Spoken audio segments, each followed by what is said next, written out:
Hey guys, welcome to the Weekly Assist. My name's Mateo. It's just me here today.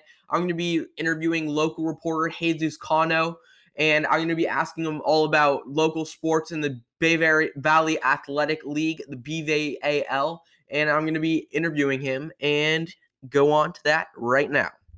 Hello, we are here with Jesus Cano, the Bay Area sports writer in Northern California. And Jesus, I'd like to ask you a few questions right now, if that'd be okay. For sure. Go for it, big All man. right. Let's do it. So the first question is, what was your instant reaction to the hiring of the new Heritage head coach, Dave Fogelstrom? Well, actually, I predicted that about as soon as the job position opened up, I knew that he would be the coach. I know the other person that a lot of people thought it was going to be was Kevin Harvick, but I just felt like Dave Fogelstrom was the guy for the job. I think more than anything, he's been coaching in the BVAL since 1993. Shit, that's before I was born. So he's been all over the place. Antioch, LMC. He was part of the stage, the Freedom team that reached the first regional games for the BVAL. So he's been around. So the resume is there, and then the biggest factor into it is that Heritage finally has a coach they can identify themselves with. I mean, Ryan Partridge from Liberty is a good example. He is, somebody that takes pride in coaching the school. And not to say that Don Sanders didn't, but I don't think he was that you could identify him with Heritage. Dave Fogelstrom has a really good relationship with the students there. He's at a lot of the big sporting events there, and I just think that there's going to be a better connection with the coaches and the players there. So obviously you think it benefits the program. So how many years do you think until Heritage will make the playoffs in football? Well, I think they're going to go through a strong rebuilding phase. If I'm being quite honest, I don't think. I think it'll take them maybe 2 years for them to get back at 500 and reach maybe. Even then, it's going to be hard because, as you know, the D1 NCS goes by 8 teams instead of 16 teams, so it makes it a little bit harder to qualify for the playoffs. But there's also the possibility of Heritage dropping down to D2 simply because of playoff appearances. But that's a conversation for a different time. So depending on what, but I'm going to call it's going to be maybe 2 to 3 years for them to be back in the playoffs. All right, sticking in BVAL football, how do you think Liberty's offense will change considering Jay Butterfield, the highly recruited quarterback, he's off to Oregon? How do you think the offense will change with new sophomore quarterback Jaden Rashada next year? I don't think it's going to change much. I think Jaden Rashada and Jay Butterfield are very similar, and I think that Liberty's in really good hands with Jaden Rashada. I mean, he's played like 3 or 4 games, and already has a Power 5 offer, Pac-12 offers. Me from Cal, and I forget what else he has offers to. So I think they're in really good hands. I don't think it's going to change much. Besides the fact that I think they're going to go back to what's it called? Having issues, not having necessarily issues, but they won't have a strong set of receivers as they did when Butterfield had. So I think we're sort of going to see what similarities what Rashada had to deal with. What Rashada's going to deal with what Butterfield had to deal with, having to work with whatever receivers he has. Yeah, you saw that a little bit last year with Jay because he had such a strong receiving core his junior year, and it was a little less in his senior year, so he had to deal with what you had with him. So if you had to make a prediction right now, who do you think wins BVAL? Do you think it's Pittsburgh again, or do you think Liberty or anyone else comes and surprises them? I think really right now it's going to be Pittsburgh. Again, it's too early for me to tell. We still have a whole 7 months for it to happen. But if I were to do a really, really bold prediction, I would say Pittsburgh. I mean, they always have a strong farm system at the JV and the freshman level and the junior Pirates program, and obviously all the kids that transfer over there. I think that Pittsburgh's going to be in good position for the upcoming season. All right. Shifting over to basketball.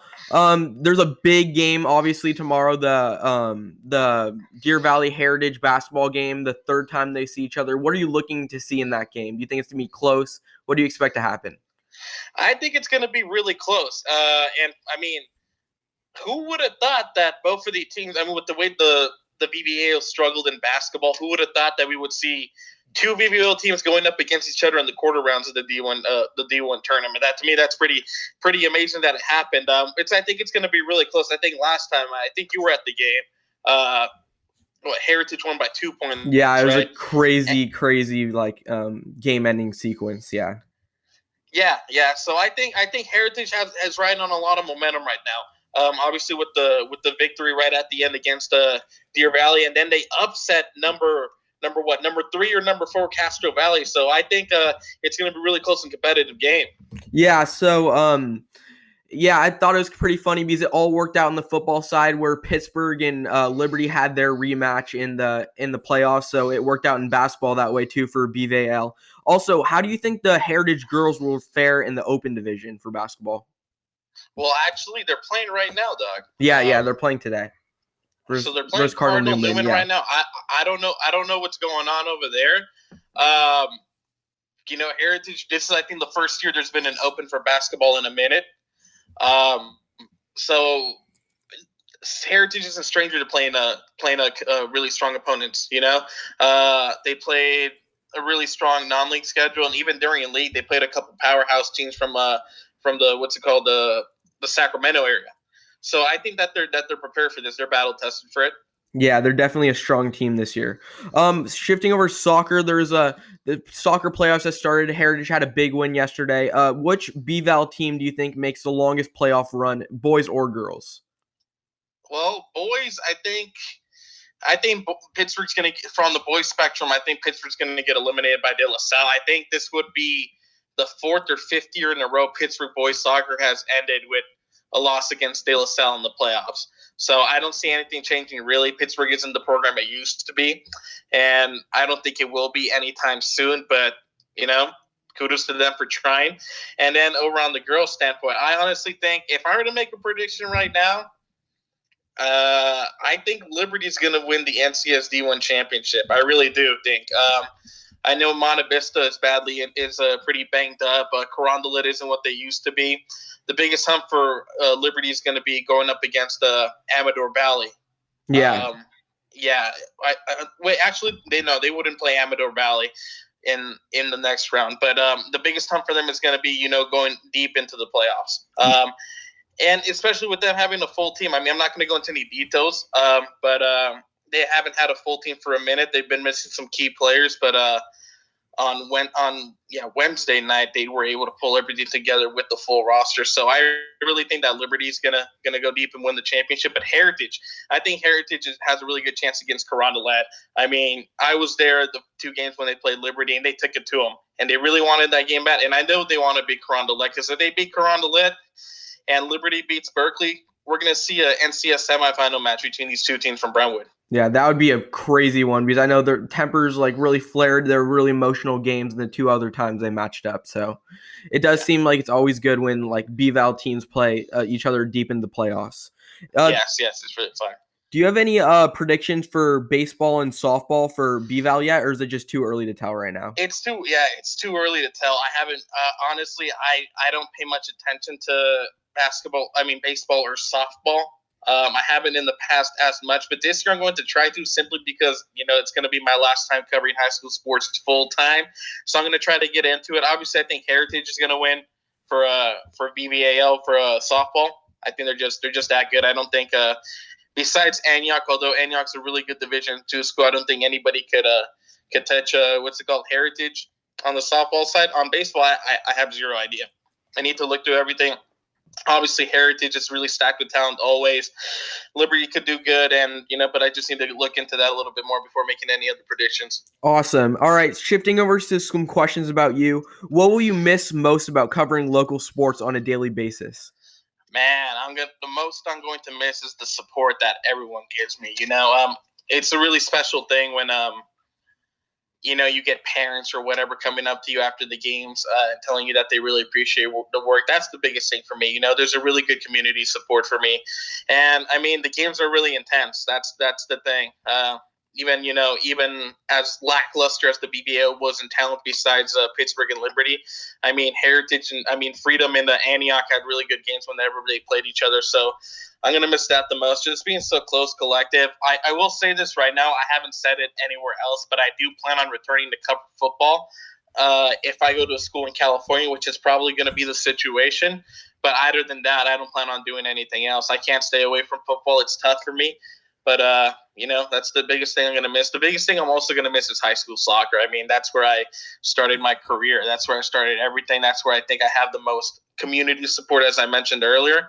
I'm just going to miss that, and it's going to suck because, people are always going to cover basketball. People are always going to cover football, but, it's going to be really tough to get somebody out to those soccer games and cover them. But who knows? Maybe this one guy named Mateo Arenas can cover those, but who knows? Yeah, hopefully I can go out and do a couple of those. So also, staying on that note, which BVAL school gives you the most fan love, would you say? It's tough. I mean, last year Liberty showed me a ton of love. Sorry for cussing on the podcast. They gave me a lot of love last year, and I think the class of 2019 over there really liked me a lot. This year I'd seen more from Heritage, and there's a little bit of freedom here and there, but it's really tough to say. I like all these schools. I will say that my alma mater, Pittsburgh, doesn't show me love. I think they show me less and less of that. Yeah. I think year by year, but nothing for love for everybody over there. But it's just the VVAL is the VVAL is so unique because I think you go over to the DAL or any of the schools in what's called the San Joaquin area, they just don't give that much support to their schools, and I really appreciate what schools out here do for their athletic programs. They really highlight them and they really show them such a strong amount of support. Yeah, it's definitely really cool in the games that I've covered and I've announced for. It's really awesome. I really like the BVA All Sports. One last question is, when will the BVAL All Decade team come out? So for football, I've heard like 10 different dates, and I officially have a solid one. So it's going to be released in March. I think maybe late April. Late February, my bad. Late February might be released online a little bit earlier, but the reason it took so long is because the people over at Delta Sports now collaborate with the Antioch Herald to make it a print version. So there is going to be a print version available through the Antioch Herald. And they wanted to get advertisers and all that type of stuff to make a little bit of revenue off of it. So that's why it took a little bit longer. The list has been done since like maybe mid-January, but it was just all these bumps and hurdles on the publishing standpoint that they wanted to get done. So who do you think is going to make the list, Mateo? I'm not sure. I've only been paying attention for a couple years, but I've got to think that like there has to be like Jay Butterfield, the Najee Harris, some of those big names are definitely going to be on it. Probably, I would think so. Yeah, one of those two names should be on the list. Yeah. Yeah, and there's a bunch of names I could think of, but don't want to spoil this. So everyone, look out for that. If you want to plug yourself, you can go ahead. Your ats or whatever. What's up, everybody? I'm a real one. Everybody knows that. But on Twitter and Instagram, you can find me at juice_Cano. And yeah, I try to do my best to give love to every coverage to every single school out here in every single sport. So I try to do my best. But yeah, and I also want to give a huge shout out real quick now that I have this opportunity real quick to Casey Manuel, Cuba Calderon.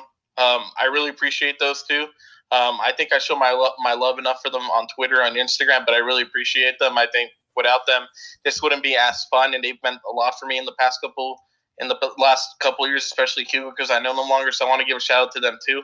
So yeah, and everybody, real quick too, before I make my exit, if you're listening to this podcast, Mateo's really good at what he does. All right, I'm really impressed with the work ethic that he does and stuff like that. Having this podcast going by himself, with his friends, writing for all these other websites. He's really putting in that grind. And Mateo, I got to tell you, I'm really excited for your future, bro. I'm really excited for it. Awesome. Thank you so much, man. Thank you so much for coming on the podcast. Hopefully we can have you on again one day, and I'll see you tomorrow if you're going to be at the game. Yeah, I am going to be there. So I'll catch you out there. Awesome. Thank you so much. All right. Sounds good, Mateo. Take care. Thank you guys so much for listening. I hope you guys all enjoyed that interview. We're going to try to have some more interviews. That was our first interview on the Weekly Assist.